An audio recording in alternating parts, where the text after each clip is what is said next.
Hey everyone, I'm Joel Greene and welcome to Curiosity Quest Goes Green, the show that explores what you, the viewer, are curious about. Now today our quest letter came to us from Illinois. Mackenzie wrote, "Dear Joel, I'm curious about what an animal rescuer does. What kind of animals do they rescue?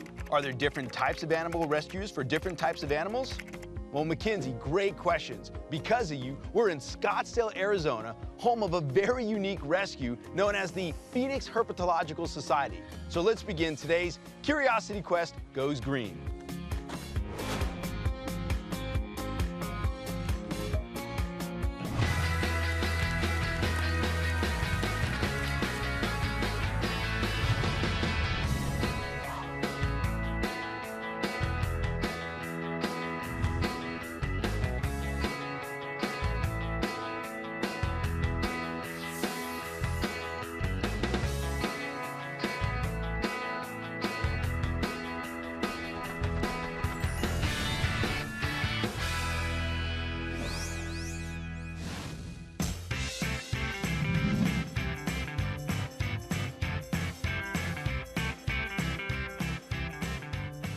You're probably wondering, what does herpetological mean? And I'm here with Executive Director Daniel.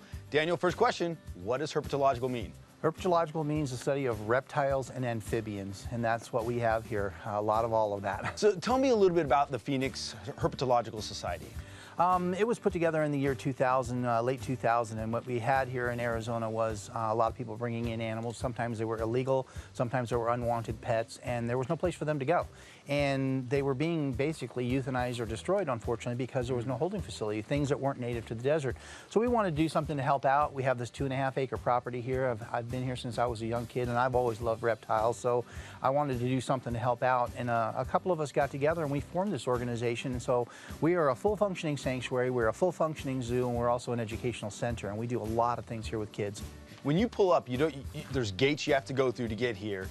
I assume that's to keep things in or keep things out? A little of both. A little of both, okay. A little both. How many reptiles, amphibians, I mean, how many animals do we have here? There's about 1,700 animals on this property right now. Yeah. Well, we have the largest collection of venomous snakes in the Southwest. We have the second largest collection of crocodilians in the United States today.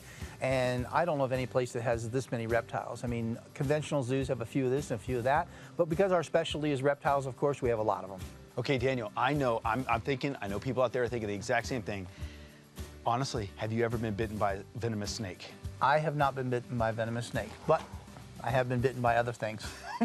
Okay, do you want to share like what those other things were? Well, lots of odds and ends that aren't that dangerous. The worst thing I ever got bitten by was a Gila monster, and that was my claim to fame. You're still here, so that you survived. Yeah.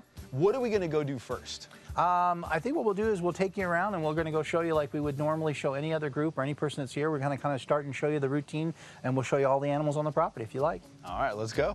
Fun fact, fun fact, fun fact. Here's your fun fact. Did you know that chameleons can look in 2 different directions at the same time? So we're at the starting point of your tour, huh? And as it warms up this morning, you know, these guys are going to wake up and they're going to start becoming active. Because they're reptiles, you know, they need the warmth of the sun every day to get themselves active and going. So it'll get a little bit cool this morning, so they're slow going. How did you come into these? A lot of these guys come to us for 2 different main reasons. One is lost and found. Somebody's left a gate open, their tortoise has escaped, if somebody has brought it to us, nobody has reclaimed it, unfortunately. The next thing is that someone gets something like this and maybe they get bored with it, they don't want it anymore. They just, you know, they want to find another home for it, they want to do something different now. So they'll bring them to us, and so we have a number of these guys. And because their tortoises are so great and demure and great educational animals, again, they don't bite, so it's nice for the kids. They can interact, they can touch, they can feel what a tortoise feels like without having any issue of being bitten. For those of you that don't know, I'm just not. I mean, my blood is pumping right now, and it's a tortoise. I know. I'm like shaky almost. It's not doing anything but trying to get me off of him, right? I don't want to drop him. Just wants to walk. There's a difference between a tortoise and a turtle.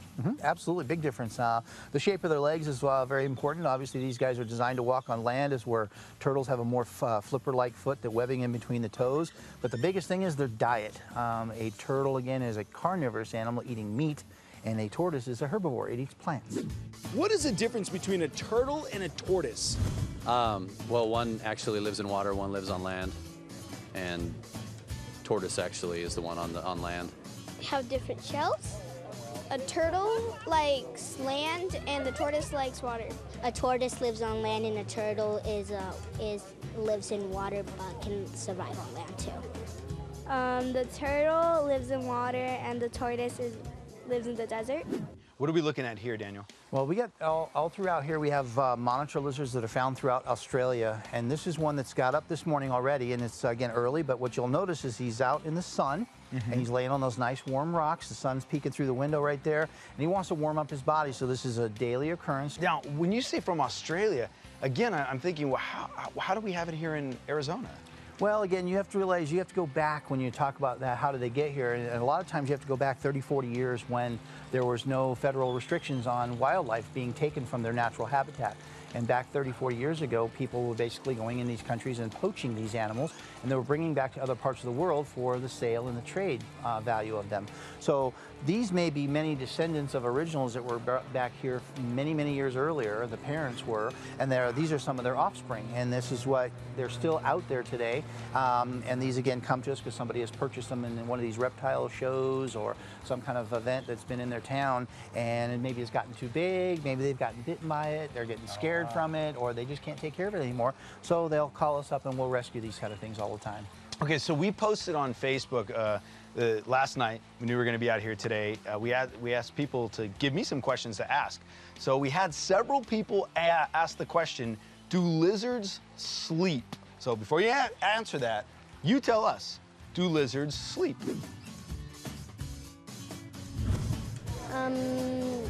No. No. Lizards sleep? Yeah, I guess I would think so, yes. No. Yeah? All right, Daniel, what's the answer? Lizards actually do sleep. When the sun goes down, like anything else, they got to get some rest. So they'll go into their burrows in here underground and they'll get their nightly rest. They got to sleep. They have to sleep. About how many hours a day do they sleep?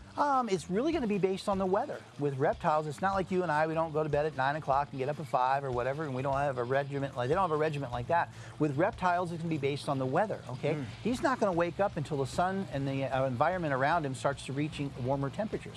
So let's say it's a really cold, overcast day, and we don't get any warm temperatures that day. He may sleep all day long. You know, you always see lizards go, Why are they doing push-ups? Well, they're trying to work out. They want to be nice and strong. No, I'm just joking. They actually have. I was going to go, really? Oh, wow. They got to keep in shape just like us. Now, what it is the male lizards will do the push-ups typically. You'll see the males, and you'll notice in the lizard world that the males are brightly colored, and their underbelly is brightly colored. So what they're trying to do is they're trying to show off their nice, beautiful colors. So what they'll do is they'll go up on a high rock or a high branch, and they'll start basically displaying themselves by raising up off the ground and showing their underside. What they're hoping for is that there's a female lizard off in the distance and looks over there, and that pretty color might attract him and go, that's a nice, handsome boy over there. And I'll go over there and pay him a visit. So it's usually to attract a mate. Gotcha. Well, I didn't know that. Yeah. Fun fact, fun fact, fun fact. Here's your fun fact. Tortoises' eyes water just like ours do, and they tear to get all the debris and dust out of them. You really need to add some tortoises to your collection here, Daniel. That was a joke, by the way. Wow, how many tortoises do we have? In this pen, there's about 70. 70? On the property, we have over 300 of these. Wow. And this is an interesting fact is a tortoise has no teeth. It has a beak like a bird, okay? So it's a hard, bony plate, and it's designed to pinch off a piece of food and then swallow it whole. No reptile chews their food, okay? So the key word in that whole thing, by the way, was pinch, by the way. Okay. So don't get your fingers near the mouth because all they do is they like to eat. They're not mean or aggressive, but all you have to do is if you just hold your lettuce or your celery and hold it in front, you just gotta be patient, but they will eat right from your hands. These guys are extremely friendly. But you'll see, they'll just keep coming and coming and coming, boy. Wow, I'm like stuck underneath her foot in his. There we go. Okay. All these tortoises here, on a daily basis, they eat about 150 to 200 pounds of food just in this pen. Oh. When we do our tours and our school groups, we let the kids come in here and we let the kids do this. I mean, where in the world can you go and feed a tortoise from Africa like this? So yeah, you got to watch your toes because they'll be all over you. You know, I was telling Devin, and I said, Devin, you brought your big shoes, right? Look at the shoes she has on.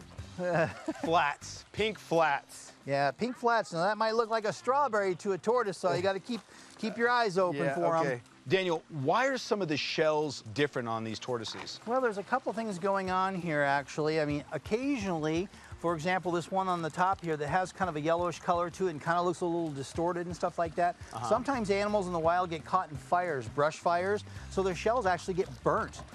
In captivity, what happens is someone purchases an animal like this, and because it doesn't hibernate like another species might, these guys need to be kept warm during the winter. You'll notice we have lamps in our shelters and heat sources, but what people do is they buy these tortoises as pets, which they can make good pets if you have the room, of course, but they lower those lamps so close to the tortoise, they could burn their shell. And sometimes when kept in captivity, when you see when they're really bumpy and pointy on their shells, that is because somebody has given them an incorrect diet.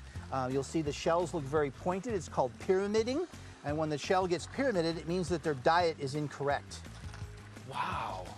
So this is important to discuss because most of these end up becoming pets, right? Now, when they're little, and we'll show you a baby, and they're so cute when they're little and tiny, they're about the size of a golf ball. And what happens is this is the third largest tortoise in the world. These guys have been known to grow well over 200 pounds. Wow. There's some zoos that have some of these that are about 230 to 250 pounds today. These guys, again, can live 100 to 150 years. That is absolutely incredible. What is a monitor lizard's tongue used for? So they can kill their prey? Ooh, probably catches his prey, I would imagine. Maybe feels his way around a situation. But I think they use it for getting around, probably catching bugs too.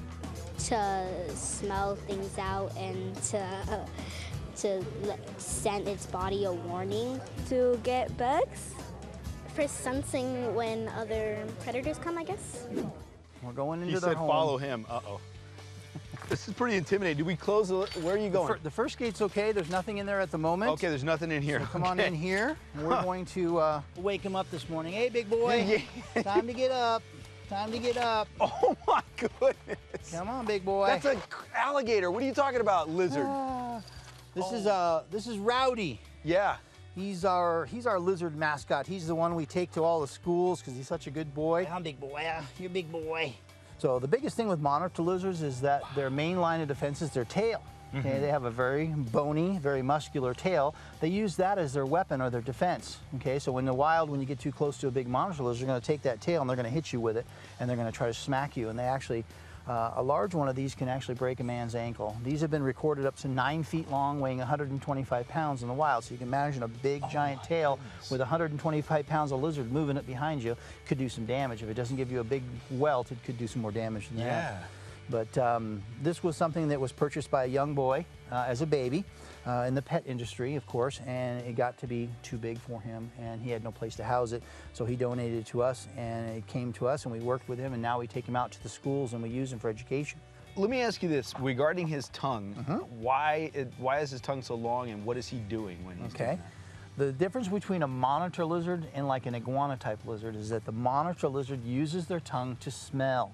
Okay? Now his tongue is so sensitive that he can actually find food buried beneath the surface of the earth 5 feet down.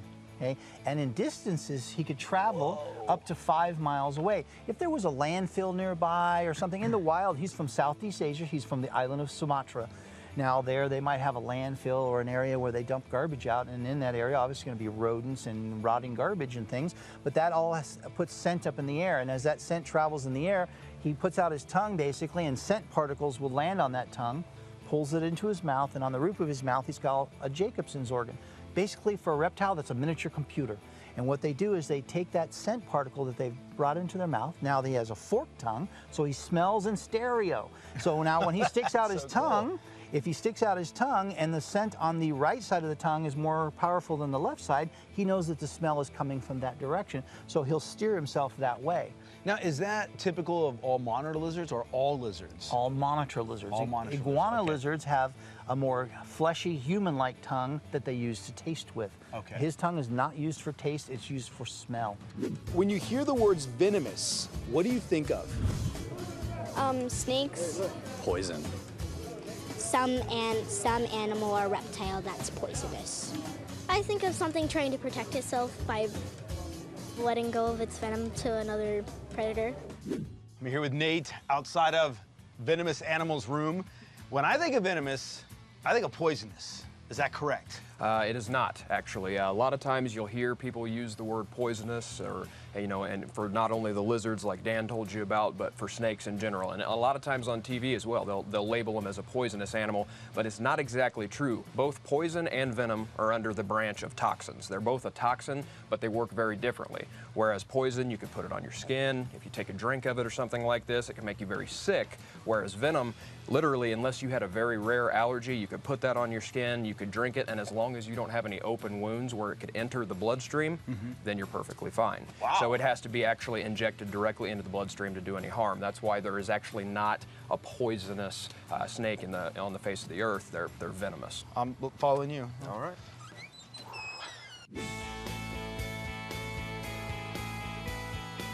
What is the most common myth about snakes, venomous snakes?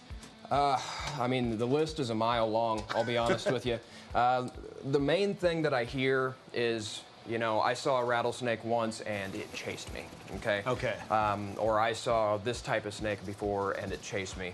I've never, in all the years that I've worked with venomous and non-venomous snakes, I've never once been chased. And I've worked with some of the deadliest in the world. And that's the number one myth. Also, you know, there's little things, like with rattlesnakes, you can count the segments on the rattle, and that'll tell you how old it is. That's extremely far from the truth. That rattle is actually made up, and you can hear this one going a little bit right now. That rattle is actually made up of what's called keratin. It's the same type of material that our fingernails and our hair are made out of. So it's extremely brittle. And as that animal grows, he's going to shed his skin. Every time he sheds his skin, he gains a segment to that rattle. Now, he might shed 6 to 7 times in a year if he's a healthy animal and he's doing what he's supposed to do. As far as myths go, there's just numerous ones. I've heard of the black mamba, the green mamba. Yes. I've never heard of that. I didn't know there was another mamba. Oh yeah, there's actually 4 species right now of mambas. You've got the black mamba, there's 2 different species of green mamba, and then there's also one called a Jameson's mamba. You can see she's not black at all. She's more of an olivey gray type of color, kind of a greenish hint to her. The reason they get the name black mamba is the inside of their mouth is jet black. It's like somebody colored it with a Sharpie. Am I correct in saying that the black mamba is the most venomous, deadly snake on the planet? Again, that is a type of myth that is out there a lot of times. TV has done nothing good for the black mamba. There's movies out there that talk about their venom and different things like this. It's a myth. But it is a myth that they are the deadliest in the world. Now, with that being said, as far as the fatalities that they cause in the human population, they're ranked very high. But toxicity-wise, drop per drop of the venom, they are not the #1 most venomous snake in the world or anything like that. The most venomous snake in the world and the deadliest snake in the world are 2 completely different answers. For example, the black mamba, death toll-wise, is in the top 5 probably. As far as toxicity goes, we do have the #1 drop per drop most toxic land snake in the world here on display. Kind of hard to see, they're a very shy species, but back underneath that rock. Oh, it looks very small. Yeah, it's not very long right now at all. It's only a little bit less than 3 feet in length. Full grown, it'll be 5 to 6 on average, but that's what's called the inland taipan, and that would be from Australia. Drop per drop, its venom is the most toxic in the world, but it's never been attributed to human death. And the reason is because it's a very shy, very nervous snake. The area of Australia where it's found is actually very sparse. It spends its life going through the cracks in dry riverbeds and things like this, looking for rodents or different types of things that might be hanging out down in there for food. Human contact is very, very minimal. The only people ever bit by an inland taipan were handlers that had access to the anti-venom readily available. What is the largest snake in the world? A boa? A boa? Yes, I guess. No, yes, I guess. Yes, a boa. Yes, a boa. Python? Anaconda. Okay, Nate, what is the largest snake in the world? Largest as far as length is this species right here. This is a reticulated python. This particular specimen is albino. This is not a normal color that you would see for the most part. But the record on this snake in the wild captured was 37 feet long.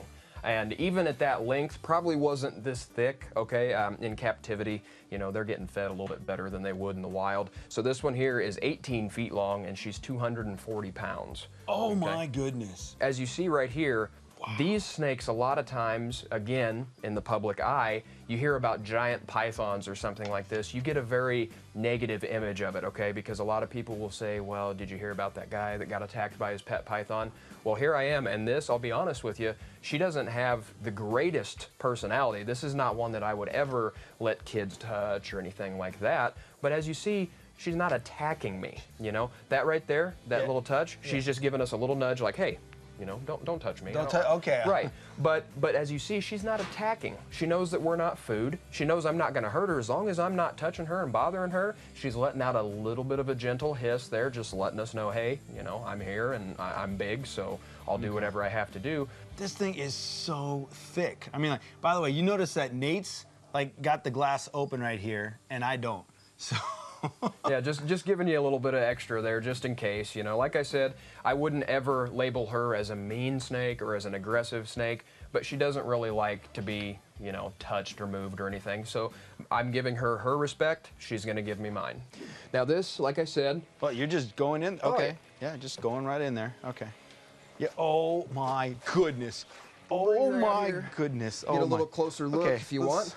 Let's take a step outside here. Yeah, let you, Green beans is about 107 pounds. Oh my. She's 13 feet.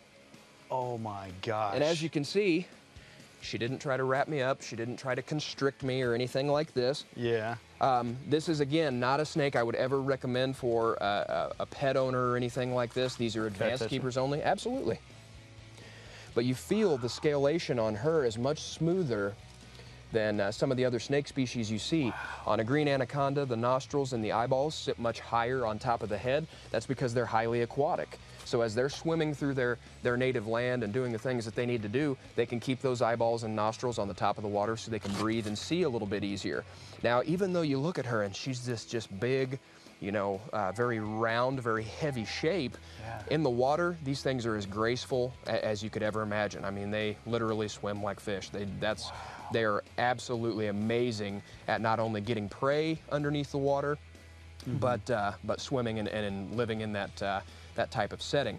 You know, this is a green show, and the idea is so we're showing different elements of the environment, the different elements of ecosystem, different elements of sustainability, and I love that you're making it seem like these aren't so scary. I mean, you're talking language that is very non-scary language to people at home, and we're sitting with this huge snake, which is so feared, even including by me, and yet we're just having a conversation and it's around. But it's also, I go back to what we were talking about around the venomous snakes, there's knowledge behind this too. Exactly. You know, what it comes back to is it's us, it's people making irresponsible decisions, okay? If I own a pet, it's my duty and my responsibility to care for that animal and do the right thing no matter what it is, okay? Whether it's a snake, whether it's my basset hound that I have at home, it's my job to make the decisions for that and where he goes. And that hasn't been done in parts of our whole United States. There's people releasing them and doing different things all over the place. But what we need to know is that if gone through the right avenues, if given to the proper places, then, you know, we wouldn't be having this problem. Fun fact, fun fact, fun fact. Here's your fun fact. Have you ever wondered the difference between a crocodile and an alligator? Well, crocodiles, which is what this is, has a very pointy snout like this, and an alligator's is much more rounded, like a horseshoe. All right, Russ, we're inside. Is this an alligator or crocodile? This is a false gharial, so it's actually recognized as a type of crocodile. Okay, I'm a little nervous if you well, that can't shows tell. You're smart. That shows you're smart. Okay, good. Yeah. What is her story? She was at Silver Springs Attraction in Florida, and the state bought Silver Springs because for the water rights, and they had all these crocodilians there, the black caiman and this one here, and they wanted these two old girls to go somewhere to live out their life instead of a breeding thing. They're too old to breed anyhow. Okay. And so we actually flew out to Florida and rented a truck and drove them back. How often do you have to feed the alligators and the crocodiles? When it's hot and warm during the spring and summer, we feed the big guys twice a week, and we feed the babies every other day. Okay. The reason being, babies in Mother Nature eat fast and get bigger. You're on the menu. The bigger you are, the fewer things can eat you. When they're bigger, They eat every day, but then we're going to get obese. Russ, we hear this word all the time, conservation. We say it on the show, Curiosity Quest Goes Green, especially anytime we're around animals. For you guys here at the Phoenix Herpetological Society, what does conservation mean to you guys? Well, for us, conservation means a survival of the species. So if we can give them a quality of life and let, in this case, live out the life, we're not going to, this one's not going to procreate. But if we can conserve her to let her have a quality of life until her end of life comes, that's a big thing for us. And the other one, in the breeding program, our ultimate goal is someday to be able to say that Phoenix Herp had some babies released back in the wild. I mean, you know, and basically help repopulate its native area. That would be the ultimate goal for us.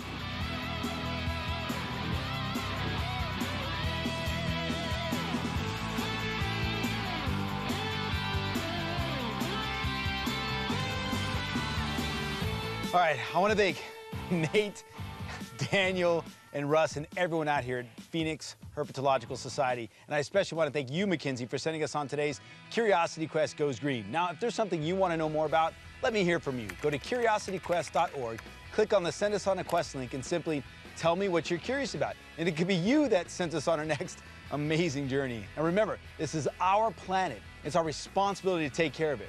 So I wonder, have you gone green? I'm Joel Greene, and I'll see you next time. Ready? Tell me when you're ready. Now I'm going to hand it to her. I don't know. Ready? I'm so afraid. Can she just keep her head? Nope. I can't tell her what to do. She's asleep. Okay, well, she's doing a great job. I love what she's doing. Put your hand over here so you can get her head. Oh my gosh. See? Oh my gosh. Oh my gosh. Okay. I need my baby little girl to hold her. But doesn't it feel cool? It's all a muscle. She actually has a little mustache. Oh, it's wow. okay. Okay, she's like coiling away towards you, Wendy. There she is. You did it. Oh my She's God. got a little mustache. Now take a breath. If you'd like to order a copy of this episode or a previous episode, visit us at www.curiosityqueststore.com. The cost is $24.95.